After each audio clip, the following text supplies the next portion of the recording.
Hello guys! Hello Aquarius! Welcome dito sa aking channel, Kapalaran 888. Welcome! Alamin natin ang March reading, general reading para sa lahat ng Aquarius friends natin na nanonood.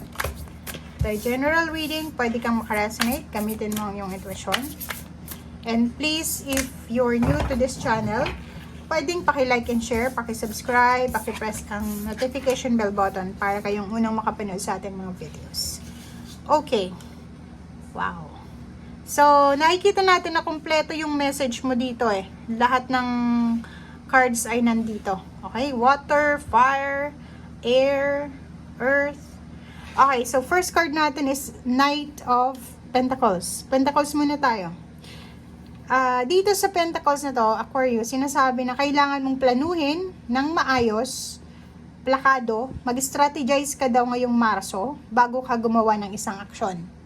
Mapapera man yan or relationship. Pero mostly, money to. Next is, dito sinasabi na pay attention sa bawat detalye. Huwag tayong magmadali. Aquarius, huwag nating, kasi baka may mamiss kang information, lalo na kung papeles yan. Kung may pinipirmahan ka, may binabasa ka, bigyan mo ng oras yung binabasa mo, like dokumento yan, na kailangan mo ng pirma or kung ano pa man. And yun, huwag tayong magmamadali, hintayin natin yung tamang timing.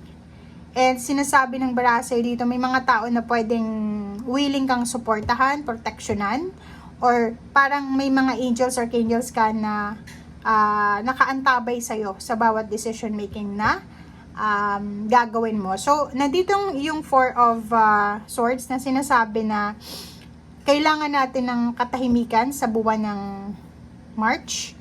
If pagod ka sa ginagawa mo, trabaho, negosyo, pag-aaral, or kano pa man, take a vacation, okay?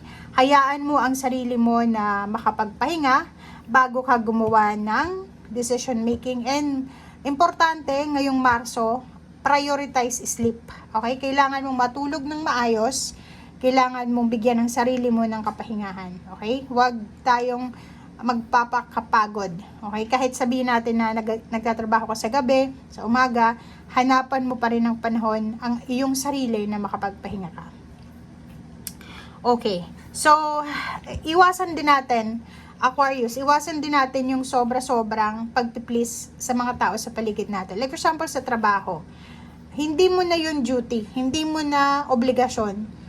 Tapos, pag may mga tao na sinasabi sa'yo or parang pinupush ka or sasabihin sa'yo, Aquarius, pwede ka ba na maging kapalitan ko, ganito, ganyan, pwede mo bang tapusin yung trabaho ko kasi kailangan ko umuwi, kasi yung anak ko ganito, ganyan. So, dito lang sa ganyang klase ng senaryo, kailangan mong sabihin na busy ka rin, 'di ba? Hindi sa pagiging selfish, kundi kailangan mo nga magpahinga eh, 'di ba? Huwag mong huwag kang mag-overexert ng energy mo. Yun yung sinasabi ng baraha. Kasi ang tao, hindi naman yan unlimited strength and energy. 'Di ba? Robot nga, china-charge. Cellphone nga, china-charge.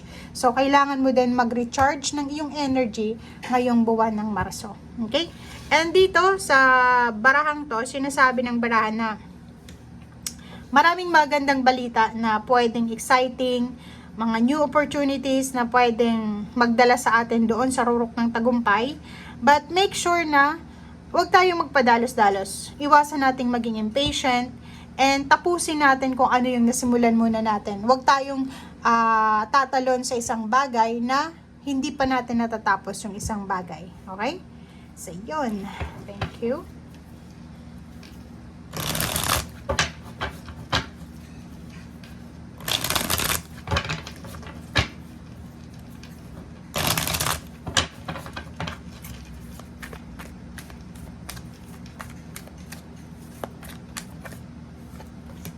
Okay, Ace of Cups and Three of Wands.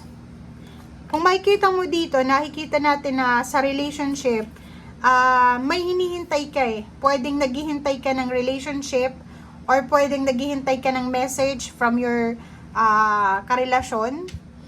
And posibleng makuha mo to ngayong Marso. So, kung naghihintay ka ng karelasyon, naghihintay ka ng communication sa iyong karelasyon, padala or messages or kung ano man, confrontation, communication, confirmation, pwedeng makuha nyo yan, magpa-single man kayo or in a relationship. Okay.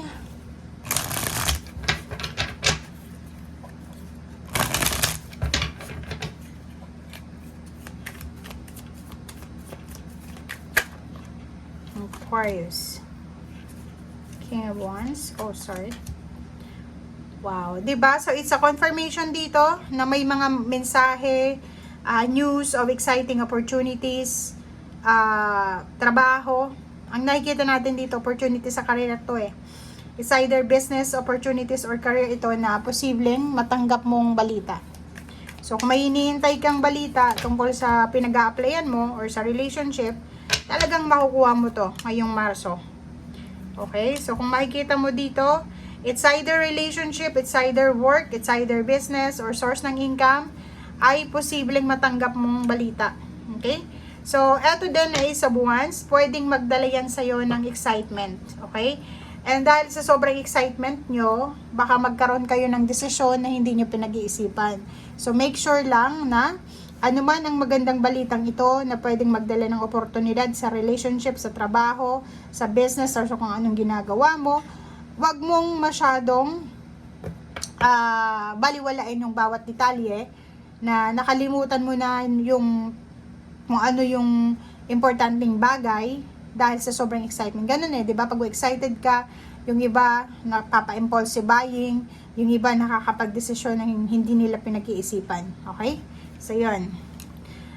Dito naman, nakikita ko sir dito na posibleng excited ka din sa relocation mo. Pwedeng yung iba sa inyo Aquarius, lilipat ng bahay, pupunta ng ibang bansa, or posibleng yung iba magbabakasyon. Basta ang dami-dami ditong possibilities ng pagbabago or maraming possibilities ng transformation.